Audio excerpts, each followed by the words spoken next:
All right. It's the radio guy, Mike Prince. Welcome to another live Sunday edition of the Mike Prince Show. We come to you each and every day, but we come to you live on Sundays. Why? Because we just love you that much.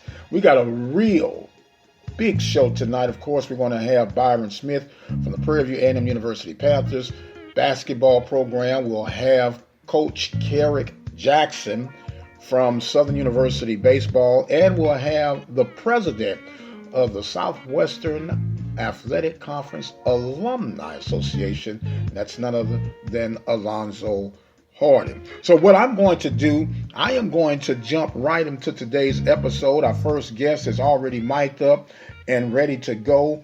He is the back-to-back head basketball coach champion of the Prairie View A&M University Panthers, and that is none other than Byron Smith. How you doing tonight, bro? Man, I'm doing great, and let me say thank you. You just a team player, man, and you made yourself available, and we truly appreciate you making yourself available for us on tonight, man. Okay, well, look, it's been a lot going on, even though no games have been played. But before we get into the world of college athletics, Kobe Bryant inducted into Basketball Hall of Fame, accelerated process, but a very well-deserving situation. What would you say?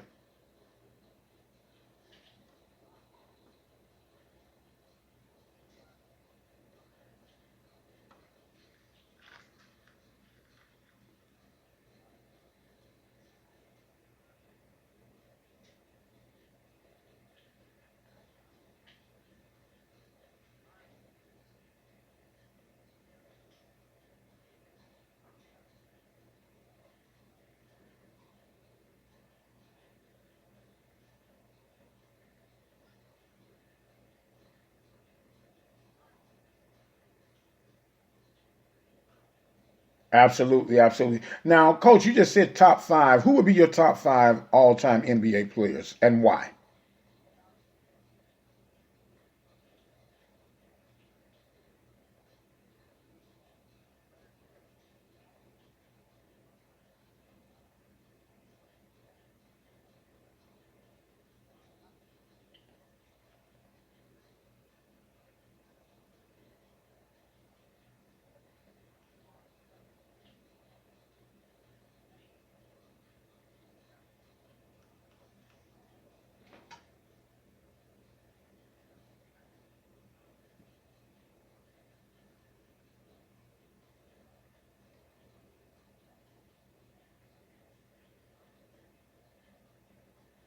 Well, for me, my five is definitely different from you, and that's the beauty about sports because it's going to always all to the eye of the beholder, right? For me, I would have to have Bill Russell on there, Michael Jordan. I would add Black Mamba, Kobe Bryant, but then I would also have to add a Larry Bird, and then to top it off with a Magic Johnson. So tomato. It all depends on who you're looking at, and then in a very close second, as far as I'm concerned, I have to appreciate what your former alma mater, Akeem Olajuwon, did in the paint. Man, he had a phenomenal game. A phenomenal game.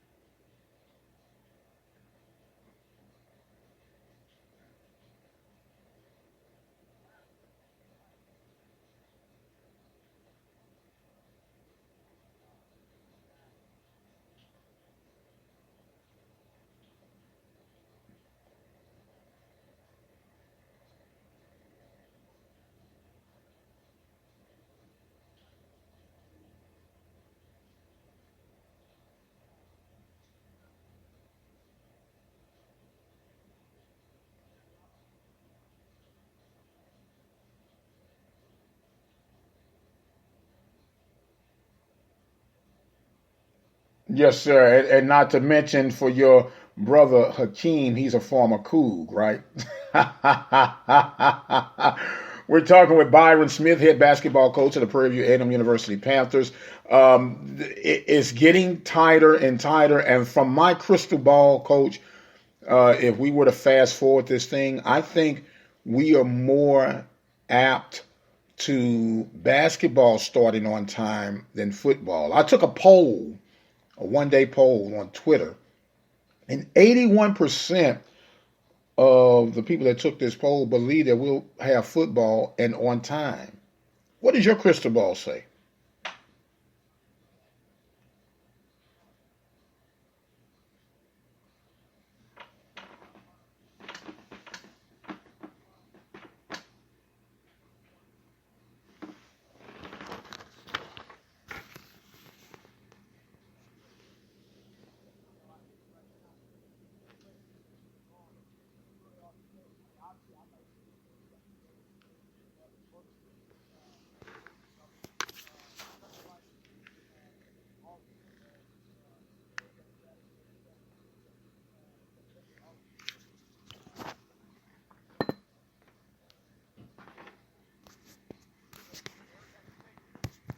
Then you hear something else, a different report, and you keep hearing that, hey, it's going to get a little tougher before it gets better. So it's just kind of hard to say, but I'm just praying to the good Lord above, who the only one that really knows how this thing's going to play out, that things will kind of get back to normal sooner than later. We can have fall sports resume, as on schedule. Okay, we're talking again with Coach Byron Smith of the Prairie View A&M University Panthers in this stagnant time. But technically, Coach, your basketball season would have just been ending right about now with the Final Fours and wrapping up. So what would be your normal routine right now as the basketball season would be concluding? Obviously, recruiting, which is the lifeline of any program, of all programs and in all sports. Talking to kids, getting ready to get out. I think the middle of April next week, is when you can kind of get out and start evaluating and AAU events and things of that nature, and going around to the high schools for the athletic period, evaluating players, seniors. Obviously, we normally recruit a lot of players late. The junior colleges, which we hit pretty hard. That's what we would be doing right now. And then in a few weeks, getting ready to get our kids back in the weight room lifting and getting them on the court for the instruction, the 45 minutes instruction that you can have, in the spring and the off season. So those are the things that we will be doing as a program, and obviously focusing on academics, getting our kids caught up if they are behind, so they can finish strong academically, finish up the semester and close out the year in the right way. Okay, we're talking with Coach Byron Smith of the Prairie View A&M University men's basketball program, and we talked about the normal avenue of recruiting. With this coronavirus pandemic that has shook up the entire world, and we know it's going to be challenging, but and how would you go about recruiting in such a time as this? Do you look more at film, or are you going to be reluctant on probably making an offer to a young man? What changes about the approach in recruiting right now?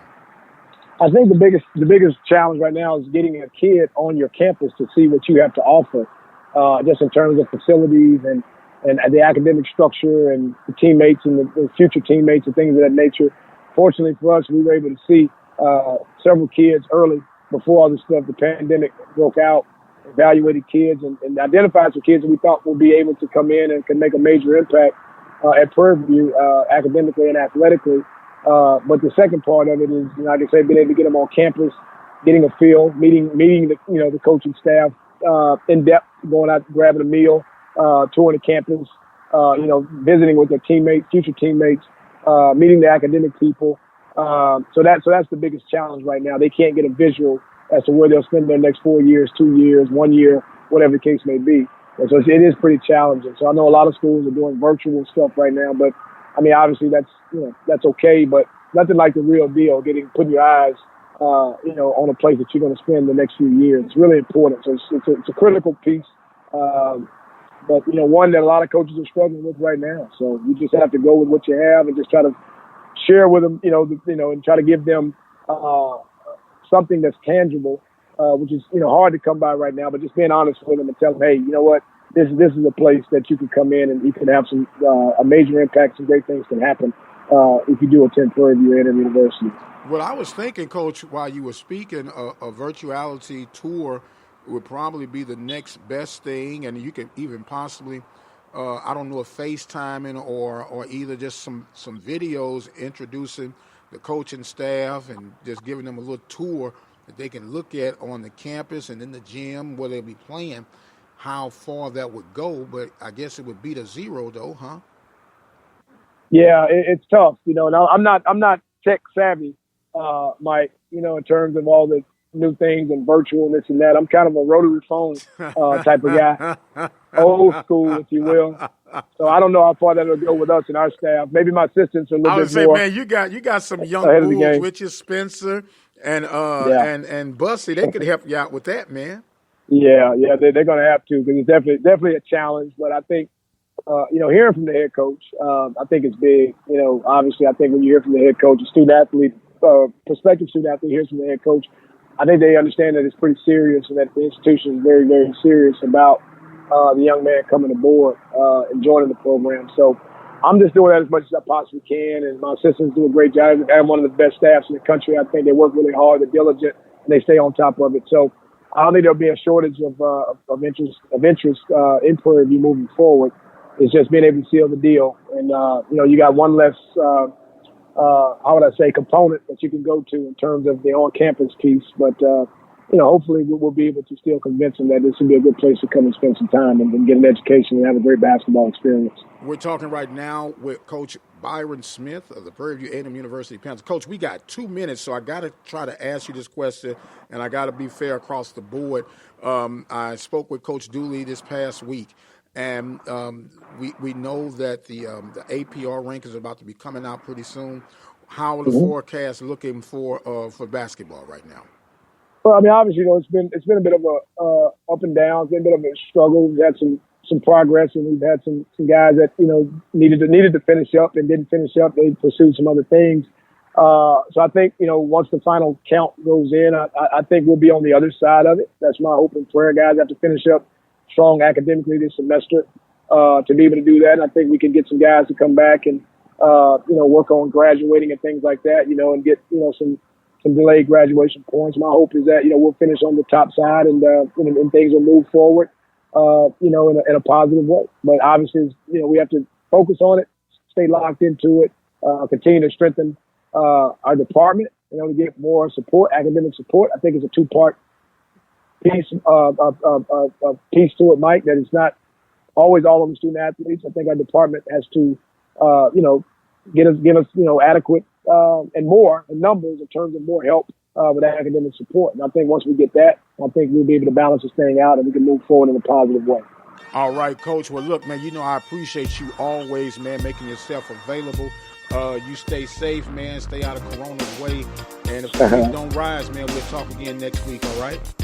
Absolutely, Mike. Thank you. Pleasure joining you as always. All right, my friend. Coach Byron Smith with the Prairie View A&M University Panthers, talking basketball and talking about the realities of things that we're going to have to deal with in the very near future. We're going to take us a break, and when we come back, we're going to have on the line with us Coach Kerrick Jackson of the Southern Jaguars. You listen to the Open Mic Broadcast Network and the Mike Prince Show. Serving the community through faith and athletics. The Open Mic Broadcast Network. Hello, this is Alonzo Hardy Jr., President of the SWAC Alumni Association. The SWAC Alumni Association is an organization founded on December 10, 1999 at the Sheraton Hotel in Birmingham, Alabama. Its mission is to serve as a rallying ground for individuals who have made the Southwestern Athletic Conference the illustrious conference that it is today. Its membership is open to former student athletes who have played in the conference in any sport, as well as to coaches, athletic administrators, staff members, game officials, and fans. Annually, the association holds a Legends Awards and Roast Banquet or Luncheon, where it honors individuals with Lifetime Achievement Awards, a Chuck Prophet Wagon Master Award, and occasionally a Distinguished Service Award. Proceeds from that event help to finance degree completion scholarships for student athletes who have exhausted their playing eligibility at SWAC universities but who may still need an extra semester or two to complete their college studies. For more information on the SWAC Alumni Association or to get information on becoming a member, you can send correspondence to SWAC Alumni Association, 875 Miller Creek Lane, Newport News, Virginia, 23602. The email address is swacalumniassociation@yahoo.com.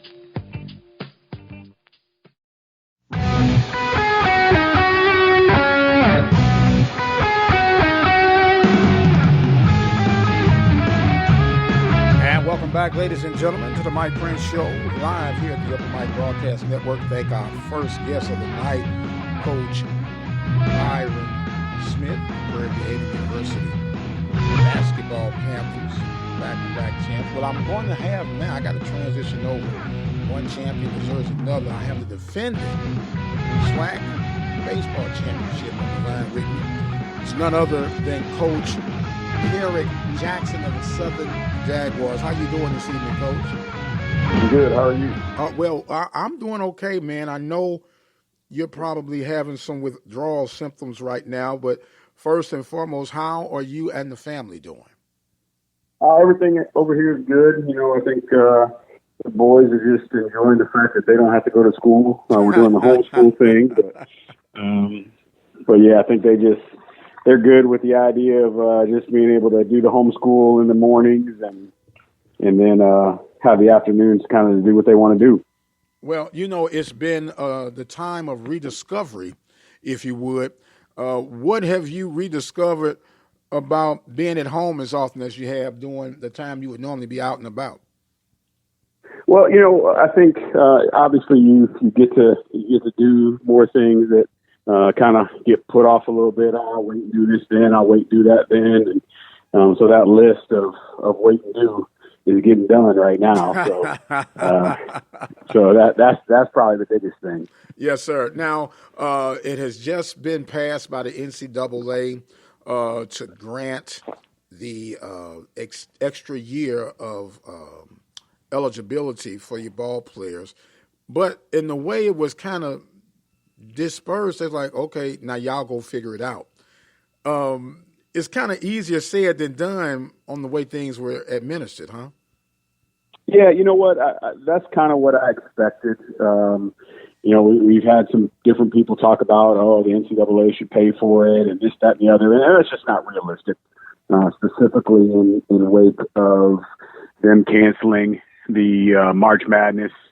That's a big money producer for the NCAA. So once you eliminated that, I think that put them in a position where kind of at that point all bets were going to be off on anything else that they were going to be able to fund. They cut their funding that they're going to be giving to member institutions. So yeah, I think them granting the year back was the fairest thing that they could do. And then, like you said, hey, at each institution, you figure out how you're going to take care of it from there. So in retrospect, everybody rolls back a year, right? Everybody, not only just the seniors, but juniors, sophomores, and freshmen, right? Basically what they're doing is I believe they're giving everybody, quote unquote, a redshirt year. Okay. And so with that, and I'm thinking from a financial side right now, you know, as a coach, like, yeah, that's great. But there are two sides that I'm coming up with. Number one, you could have what I would call that bubble senior who, I mean, they were senior, and yes, they want to play their senior year, but in some cases, they were more or less just kind of on the team in a support role. What happens to that player?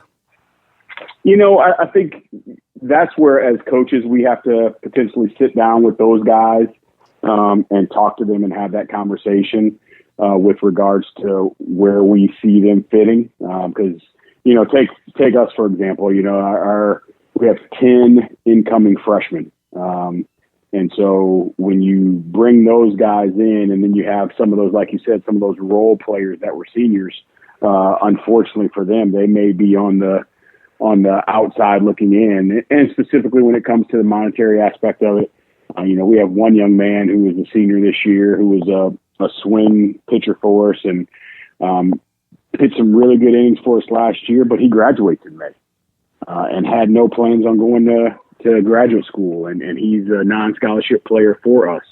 And so the conversations that he and I have had are just like, okay, where are you at in your future? Professional baseball is not in that future for you. So were you wanting to get your master's degree? If you're wanting to get your master's degree, great. If you weren't wanting to get your master's degree, I don't know if you're going to want to spend the money just to come back so you can say you played one more year. And we had conversations and he's like, coach, it's my senior year, just didn't go the way I wanted to. Yeah, I said, but look at it this way. Last year, you won a conference championship. We won the division. You won the conference championship. You got to regional and you got a ring to show for it. First winning season in the time you had been here, and worst case scenario, you go out like that. He's like, yeah, I didn't think about it. But good young man, great team guy. So if he wants to come back, we'll have him back. But I think you're going to have cases like that all around the country of guys that have to decide what's in their best interest of their future. Once again, shows the importance of getting the sheepskin while you got the opportunity, because you never know what's going to happen. You never know what's going to happen.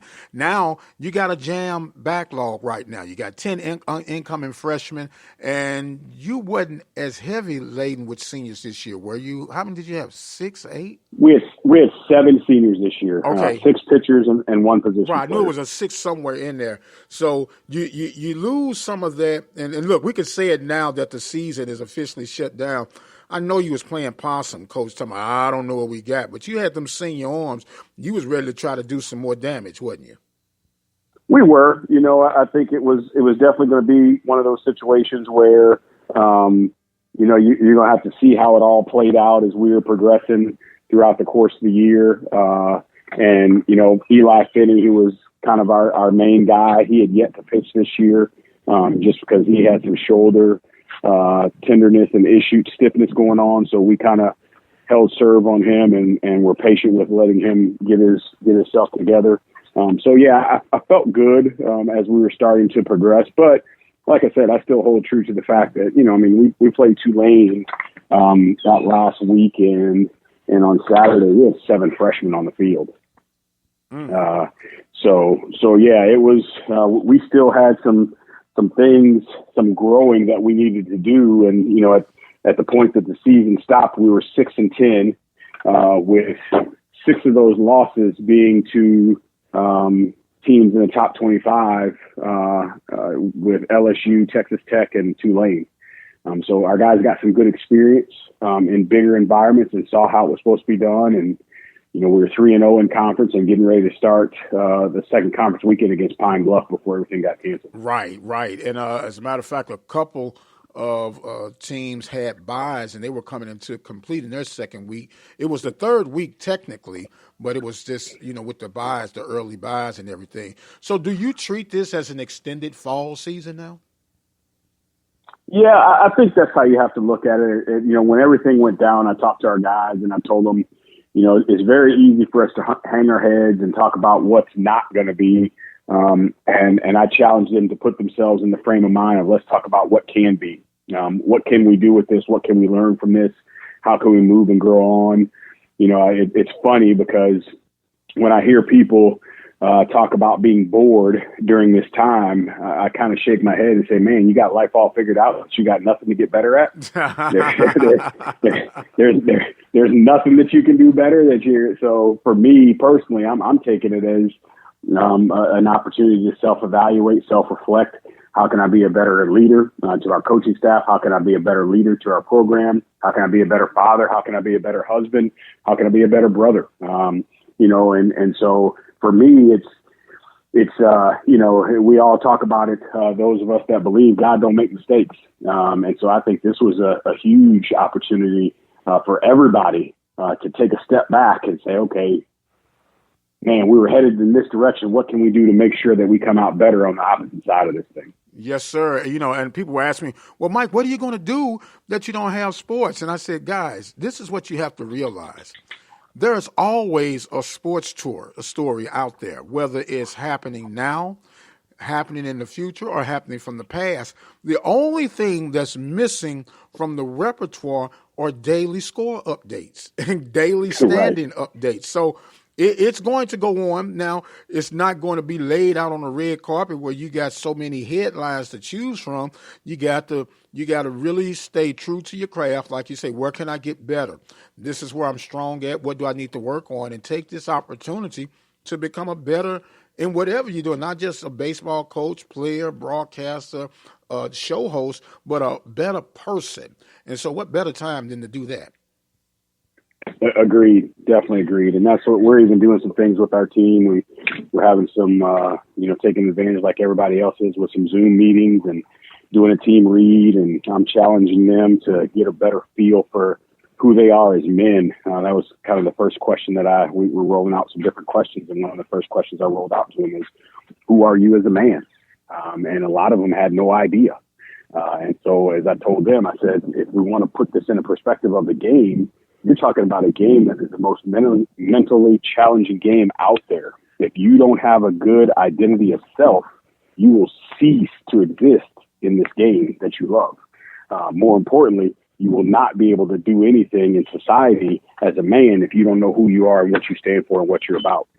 So some of them, as kids will do, what is he talking about? Some of them, they kind of, oh, okay, well, man, I never thought about it that way. And so I think it's going to be challenging for all of them. And we're doing a team read as well. We're reading the book and just going different sections of the book and challenging them on answering questions and getting them to dig deeper into who they are as people. And then I think on the other side of that, that'll help us better when we get back on the field. We're talking live right now with Coach Kerrick Jackson of the Southern Jaguars, defending SWAC baseball champions. Now, Coach, I shared a link with you about a week or two ago about the little simulated baseball card game I developed a few years ago. And I started a SWAC simulated season. And I got to tell you right now, y'all kind of struggling right now, Coach. Hey, as you know, though, it's not how you start. It's how you finish. You're right. You're right. Now, we just completed week 3, and you lost 2 of your 3 series, but you're trying to make a charge. So, we're going to keep you updated on the thing, but we're just trying to have some fun, help the time pass by. But I'm going to go ahead, and what I'm going to do about this thing, once I come to the completion of the season, we're going to interview the championship coach. What you think about that, man? I think that'll be a good idea. Like I said, I saw that game, and I thought it was a pretty little interesting game. So I think it'll be, hopefully I'm that guy that you interview. Look, whether it's simulated or the real thing, I want to be the champion. I get you, Coach. I get you. Yes, sir. Now, look, when we look at all of this thing that's coming out, and we know that money is a challenge, especially for the world of baseball, it makes the juggling act a little bit more, concentrated now, huh? It does. I think especially when you're talking about our institutions and with some of our institutions where we are on that low budgeted side of things and trying to figure out how you're going to pay for these kids and that type of deal. It does make it a little bit difficult. You start to worry and get a little bit concerned. It's far off, but as they start to talk about the idea of maybe not having football and what that'll do to some schools, that's going to change things significantly. So I think we're going to see some changes, unfortunately.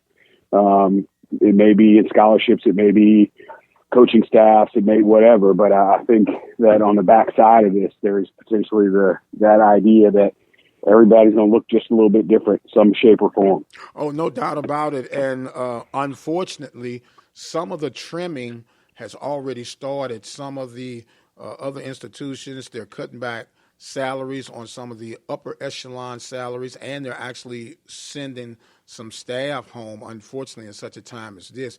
So it's definitely going to be a new look and a new approach to how collegiate athletics, especially on the FCS, HBCU level, are handled from here on out. Definitely. And again, I think we'll come back because, as we know, that sports is just one of those areas where people always support. And I think that will also be a good sign as to what's taking place with our economy and how people are feeling about things. Once sports starts to get back into the fold and people get back involved in that, I think that's kind of that shining light, if you will, that kind of lets everybody know we're getting back to normal. Yes, sir. We're with Kerrick Jackson of the Southern Jaguars. I almost said back-to-back champions, but I can't say that just yet. You were just single champions due to the corona interruption. Now, Coach, I got two more questions due to time, and I got to ask you this. With the 6-foot social distance now being the norm, how would you implement that on a baseball dugout? That would be a tough one. It's funny because when all this stuff started happening before we had cancellations and all that, I had a local reporter call me up and he asked me, he said, hey, with all this stuff going on with Corona, what kind of things are you having the team do, as far as protecting themselves? I said, here's the problem. I said, you know how tough it is to have 18 to 22-year-old males be clean? Regardless of what the epidemic is, just right. The idea of having them be clean, and then now you're going to throw something extra in there. I said, that's going to be tough.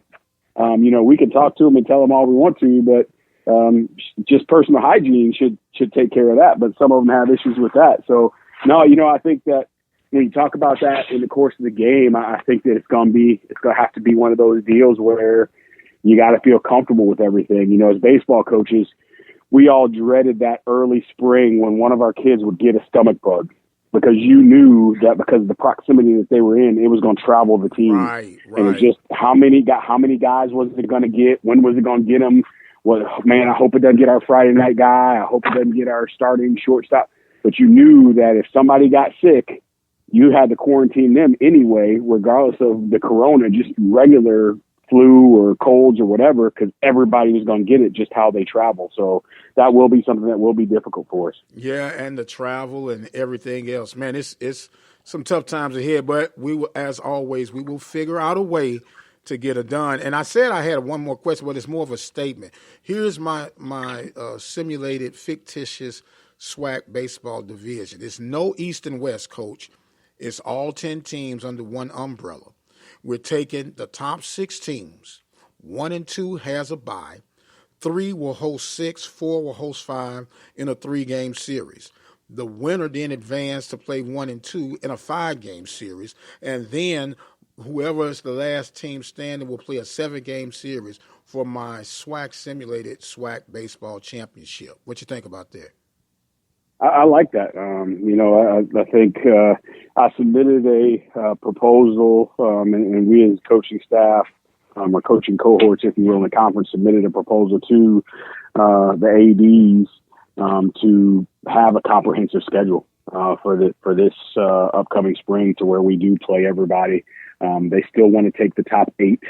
I think there could be some changes to that, but I hope that we're going to get ourselves in a position where we can play everybody in the conference. And now in the conference tournament, you have your best representation of the top teams in the league playing. And I think just those battles that'll take place, every year, knowing that every year we're going to play Jackson and Alabama State, and, in addition to Texas Southern and Prairie View and those types of teams, but knowing that it's not going to just come down to, and you've been in the league longer than I have, the West is this and the East is that, and now everybody's going to play everybody. So now you get that true sense of what's what. Well, we're going to see what's what in the very near future, Coach. I want to thank you so much, man, for joining in with us on tonight. Try to get a little bit closer, open some more books for those guys to get into the think tanks. You stay safe, man. And your family's okay in St. Louis, right? Yeah, everything's good there, and everybody's. They just, as you know, they just put the curfew in on St. Louis. I think it was this week. Yeah. So that starts. So yeah, but no, everything's good there, and everybody's handling their business. All right, my friend. Look, you guys take care, and we will talk to you real soon, and we'll get you updated, man, on how this season comes out through my SWAC simulated deal. Right? Sounds good. I appreciate it. All right, Coach Kerrick Jackson of the Southern Jaguars. We're going to take us a break, and we'll come back. We'll have Mr. Alonzo Hardy from the Southwestern Athletic Conference Alumni Association. Listen to the Mike Prince Show live. Keep it where you got it. We'll be right back.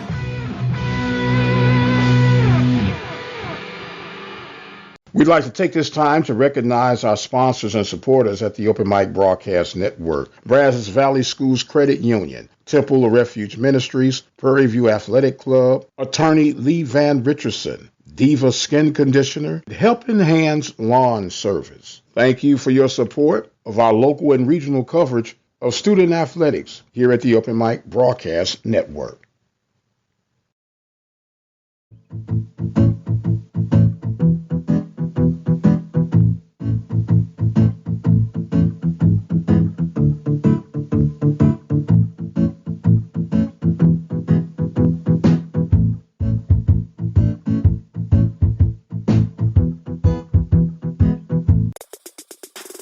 The birth of legends are storied in this conference.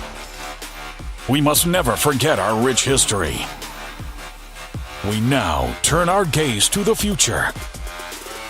The new legends will emerge. New heroes to arise.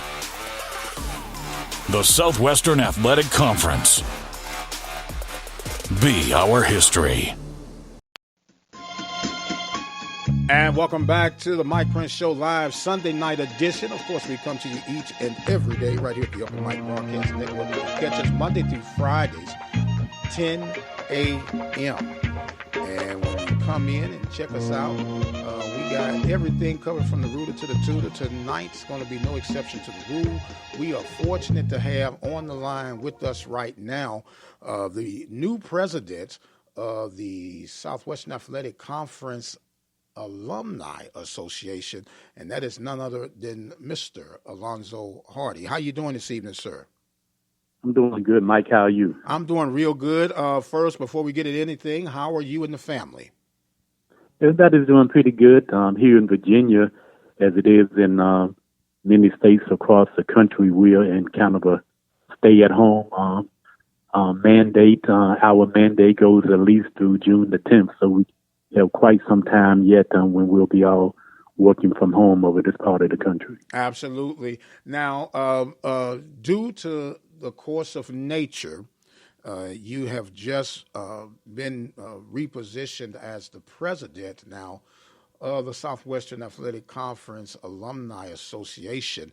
Roscoe Nance, you can't replace a Roscoe Nance, but before we talk about your new role, let's talk about the impact and just the reflection on Roscoe for everything that he brought to the table. Yeah, and when you think about Roscoe, and this organization is called the SWAC Alumni Association, but Roscoe Nance, just is the case with myself. He was not an alumnus of a SWAC university. He never worked at a SWAC university. However, he had a great impact on the SWAC through his roles as the first African-American sports beat reporter with the Clarion Ledger newspaper out of Jackson, Mississippi. And, of course, when he left the Clarion Ledger for many years, he covered NBA basketball with USA Today, and occasionally he still wrote columns on black college athletics, including the Southwestern Athletic Conference. When this organization was founded in December of 1999, Roscoe was the unanimous choice to be the president of the organization. And not even Roscoe, I think, at that time thought that for 20 straight years he would serve in that role. So he did a tremendous job, introduced a lot of initiatives during that 2-decade period. And as you mentioned, replacing Roscoe is something that nobody can do. You can try your best to carry on the great policies and initiatives that he started, but he had a lifetime impact on a lot of student athletes, coaches, and administrators from our great conference. Absolutely. I've had the luxury of conversating, interviewed him a couple of times on the network, and just an humble, just all for the team individual, man. And you couldn't help but love him, man, and greatly miss. How uncomfortable or challenging was it for you to step into that role? I know he had passed on, but did it seem a little eerie for you to say, wow, really, guys? Or was it something that you were kind of grooming yourself for seeing how things were shaping up? Several times during Roscoe's tenure in the latter years, he had discussed with me the possibility of taking over as president of the organization. I know at least on 2 occasions, Roscoe had indicated to our membership that he was going to step down, and on both of those occasions, we were fortunately successful in persuading him to carry on. But he did last fall indicate definitively that he was going to step aside. He felt that after 20 years of serving as president, it was time for somebody to take over in that slot. And with me being the vice president of the organization, he basically handpicked me to fill in his shoes as best I could. And going back to December, his last event with the organization was at our Legends Awards and Roast in Atlanta, Georgia, that occurred on the evening before the Celebration Bowl. And we were fortunate at that time to salute Roscoe Nance by giving him a special plaque naming him President Emeritus. But even at that, no one had any idea that that would be our last time seeing Roscoe. But we are at least happy that we were able to bestow that honor upon him before he left us. Absolutely, and it was something that was, as they say, right on time. Now, you made the mention of Atlanta with the readjusting of the way things were operating as far as having your annual banquet. It was normally within the whole city, but then with the reemergence of the new way and the format for the football championship, which I happen to like, by the way, that had to put you all in the think tank pretty quick, huh? It really did. When the championship game was in a neutral site, initially in Birmingham and then in Houston, we knew what the dates were going to be. We knew that the teams would be and the fans of even other SWAC schools would be emerging upon that city for the event, and we had ample time to plan for it. But with the new format of the game alternating on campus sites, there were situations, or at least the possibility of situations, that it may only be a couple of weeks in advance when you would know who the champion is. So it was hard for us to try to plan on having a function in conjunction with the SWAC championship game. So the idea was then created, what about having our event in conjunction with the Celebration Bowl? So that's what we did this past year for the first time. Usually it was an evening banquet. This time it ended up being an afternoon luncheon the day before the Celebration Bowl. And fortunately for us, it worked out well for us.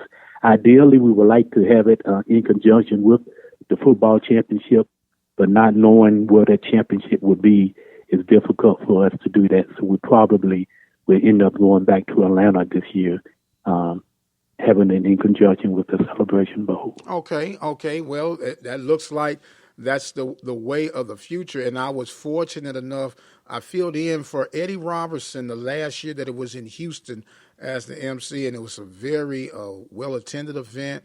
As a matter of fact, I believe that was Alcorn Grambling that played that year, 2018, I want to say. I don't know. I'm getting older, Roscoe. I'm sorry, I'm calling you Roscoe. I'm getting older. And you are correct. It was Alcorn and Grambling. Yes, sir. And so a very, very nice event. But this is an event that needs some legs. It's an event that needs some support. And how, A, do you get the message out? How do you deal with membership? And how can someone help contribute to the cause? Okay, first, just a little background on that event, the Legends Awards and Roast. Each year, top individuals, living members and deceased members are honored with Lifetime Achievement Awards. In addition to the Lifetime Achievement Awards, we give out a Chuck Prophet Wagon Master Award. And for those individuals who are familiar with the legendary Chuck Prophet from Mississippi Valley, I think it ended up being about 18 years when the SWAC had its football press tour, Chuck Prophet was the mastermind behind that event. So the Chuck Prophet Award goes to a current employee at a SWAC member university who has distinguished himself or herself with the jobs that they do. And additionally, for a couple of years now, we have awarded, and this is our highest honor, the Distinguished Service Award. This past December, MEAC Commissioner Dennis Thomas, who is an Alcorn State University football player who remains the only offensive lineman in the history of the SWAC to get SWAC Offensive Player of the Year. That award is now going to be named the Dennis E. Thomas Distinguished Award. And additionally, at that event, we also recognize that students who have received SWAC degree completion scholarships, and we have a roast.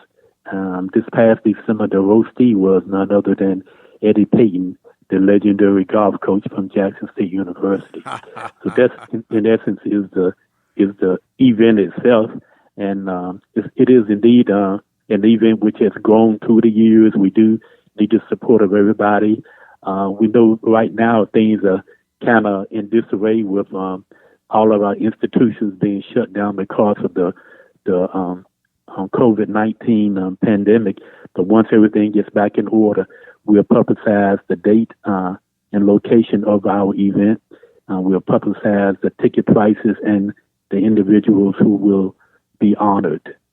For those individuals who are interested in becoming members, our membership is open to anybody, really. You can be a current or a former coach, a student athlete, administrator, staff member, or fan. You do not have to be a graduate of a SWAC member university. Roscoe was not a graduate. I am not a graduate of a SWAC university, even though I worked most of my career in the SWAC. The membership fee is $100 annually or $500 lifetime membership. Okay, and it's going toward a worthy cause. And look, and I'm about to blast one of your members out there, Brother Stephon Robinson. I still hadn't got my application, but maybe you and I can talk about that a little bit later on. we will make sure that you get an application. Matter of fact, when this interview is over, I will email you a membership application for fans out there who are interested in becoming a member or who simply want more information about our organization. You can contact us via email at SWAC Alumni Association at yahoo.com. Again, that is SWAC Alumni Association at yahoo.com. Give us your contact information, and we'll send you a packet of information, including information on membership. Absolutely. At SWAC, go. We'll give it one more time, the email address. It's SWAC Alumni Association at yahoo.com. No spaces in between, all of it running together. All of it running together and lowercase. Okay, we're talking right now with Alonzo Hardy, president of the SWAC Alumni Association, been established since 1999, doing a great body of work of recognizing the legacy of the Southwestern Athletic Conference. And the ironic thing about this, Alonzo, is that this was the 100-year anniversary. There was some big plans set up, and I'm going to be optimistic but realistic at the same time. More than likely, everything's going to have to be pushed back 1 year in order to get the visions off the ground, right?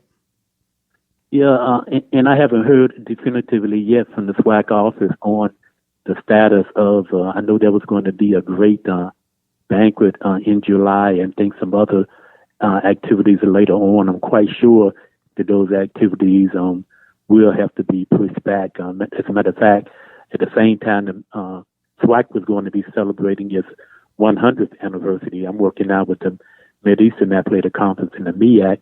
I had a whole list of activities that we were going to have for the 50th anniversary, and those events as well are being altered because of the COVID-19 pandemic. But at some point, things will get back to normal, and as soon as they are back to normal, I'm quite sure Commissioner Charles McClellan will send out a notice on what activities and when those activities will be held in conjunction with the 100th anniversary. Absolutely, absolutely. Now, you may mention that you spend most of your career in the Southwestern Athletic Conference, athletic director at Mississippi Valley, athletic director at Arkansas Pine Bluff. And I just want you to put your athletic director's cap on just for a moment. If you're in a situation that has never been experienced with what we're doing with this COVID-19 now, what are some of the main things that you're trying to hold together as you try to figure this thing out? Number one, and foremost, is just offer compassion and support to our student athletes. I can imagine being in the footsteps of those student athletes, those students who are in winter sports in the middle of the basketball tournaments or bowling tournaments, perhaps starting up, who had dreams of going to March Madness, and right in the middle of the tournament, it had to be suspended because of the virus. I feel for those spring student athletes who basically had just begun their respective seasons, and they did not get to complete half of their season, and they won't have an opportunity to be honored during their senior days because of the suspension of their respective sports. So primarily, it's just continuously letting the student athletes know that you have our support. And the great thing about college athletics, college athletics teach you how to deal with obstacles, and this is a big obstacle. Hopefully, that they have learned great lessons on how to leap over, and it's something that will help them not only now, but also after they have graduated and gone on into their respective career fields. And just keeping your staff together, even though you're not reporting to your offices on a daily basis, you still are in a work from home mode. So we do, if I was still an athletics director, I would make sure that our staff is still functioning, because there will come a day, hopefully sooner rather than later, when things will get back together, and when you're back in your offices again, you have to jump in, running and catching up and making sure that your fall sports are ready to start up at some point this fall. Now, I've been asking this question to administrators and coaches, and I might as well ask you. I'll be 4 for 4 on tonight, or 3 for 3 on tonight.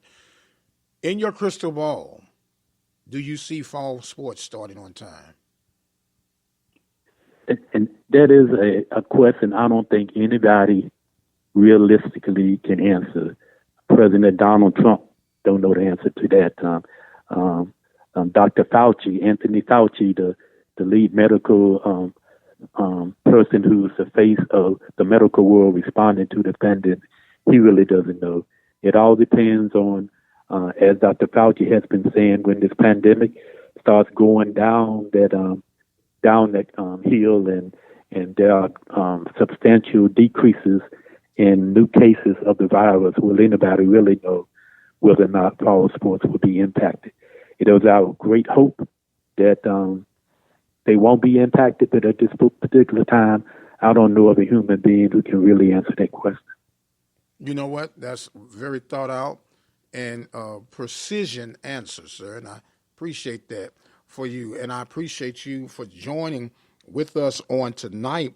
And we have a custom here that we will give you the opportunity to have some closing thoughts and comments as we get ready to wrap this segment up, and the floor is now yours. My closing comments, again, just we want to thank the family of Roscoe Nance for letting us have him for 20 years being the president of this great organization. I want to thank the great founders of this organization, Marino Cassim, W.C. Cohen, Theo Danzy, James Brooks, Dr. Walter Reed, Chuck Prophet, Roscoe Nance, for their great vision in forming this organization. I want to thank our current board of directors. You mentioned Stephon Robinson is now the vice president of the SWAC Alumni Association. Alvin Moore of Birmingham is our business manager and treasurer. Lavita Davenport out of the Houston area, she's our secretary. And Eric Wright of Atlanta, he's our parliamentarian. So we want to thank all those individuals for helping us, as well as our remaining board members, Eddie Robinson from Houston, Elise Wells Kilbert from Jackson State, Sam Jefferson, longtime SID at Jackson State. Lawrence Turner, Turner Awards out of Jackson, Mississippi. They are our other board members who are working with us to make sure that this great organization continues and that we continue putting the spotlight on this great conference, the Southwestern Athletic Conference. Well, sir, we appreciate you and the entire crew that you just named off. And we look forward to getting back with you real soon, especially if this thing starts to clear out and we can start making sure that the word gets out from this end about the wonderful work that you're doing for our student athletes and the legacy of our beloved conference, man. Thank you again, and let's make sure that we get together real soon, okay? We shall do so, and you shall be getting an email from me with the membership application. Yes, sir. Yes, sir. That was Mr. Alonzo Hardy of the Southwestern Athletic Conference Alumni Association. We're going to take us a break, and we'll come back with our final segment for tonight's show. You listen to the Mike Prince Show live on the Open Mic Broadcast Network. Keep it where you got it, and we will be right back. We'd like to take this time to recognize our sponsors and supporters at the Open Mic Broadcast Network: Brazos Valley Schools Credit Union, Temple of Refuge Ministries, Prairie View Athletic Club, Attorney Lee Van Richardson, Diva Skin Conditioner, Helping Hands Lawn Service. Thank you for your support of our local and regional coverage of student athletics here at the Open Mic Broadcast Network.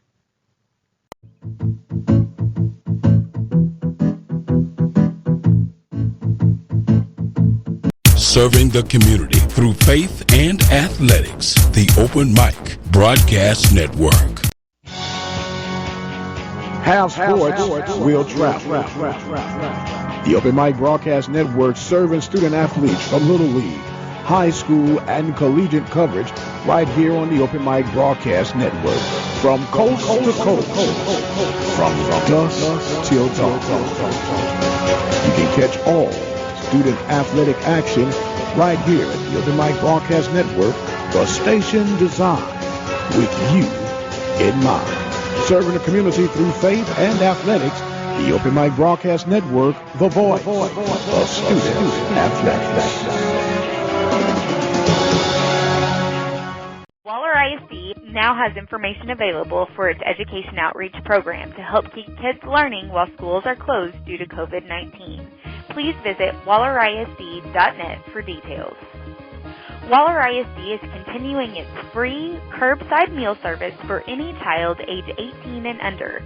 This week, you can pick up some lunch for today and breakfast for tomorrow from 11 a.m. to 1 p.m. Monday through Friday at either Holloman Elementary, Field Store Elementary, or Roberts Road Elementary. Children do not have to be present in the car. For more information, visit wallerisd.net. Waller ISD and the Houston Food Bank are teaming up for another community market free food distribution on Thursday, April 2nd at 3:30 p.m. at Waller ISD Stadium. Visit wallerisd.net for details. While Waller ISD schools are closed, campuses are continuing to educate kids. Tune in to official Waller ISD Facebook pages for video announcements every morning at 9:30 a.m. On Facebook, just search for your child's school. There's lots of news and updates from our schools as things rapidly change due to COVID-19. Please follow Waller ISD on Facebook for the latest news and celebrations.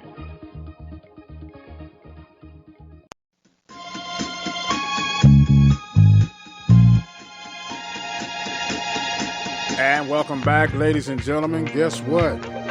We're at the final segment of today's show. Time flies when you're truly having fun. We had a poll that we talked about at the beginning of the show. 81% that responded to this poll believes that we'll have football in the fall. I'm hoping that you're right. But man, it's going to have to be a lot of things to change in the very near future. With that being said, we're going to stay optimistic, keep our eyes, toes, fingers, legs crossed, and wish for the best. Meanwhile, remember today is the first day of the rest of your life. You got one time to make a first impression. So make sure you go out there and do it good. Want to thank our guest on tonight, Coach Byron Smith, Prairie View A&M University basketball men's coach. Want to thank Kerrick Jackson, head baseball coach of Southern University. And also want to thank Alonzo Hardy, president of the Southwestern Athletic Conference Alumni Association. My time is far spent, and I must exit stage left. I am the radio guy, Dr. Mike Prince, thanking you guys so much for your continued support. Don't forget to follow us on our social media handles for Facebook, Instagram, and Twitter, all at The Mike Prince Show. The YouTube channel is Open Mic Broadcast Network, and our website, obnradio.com. I've got to go. My time is far spent. Lord say the same in the creek don't rise. We'll see you on Monday morning. You be blessed, and we'll see you on the other side.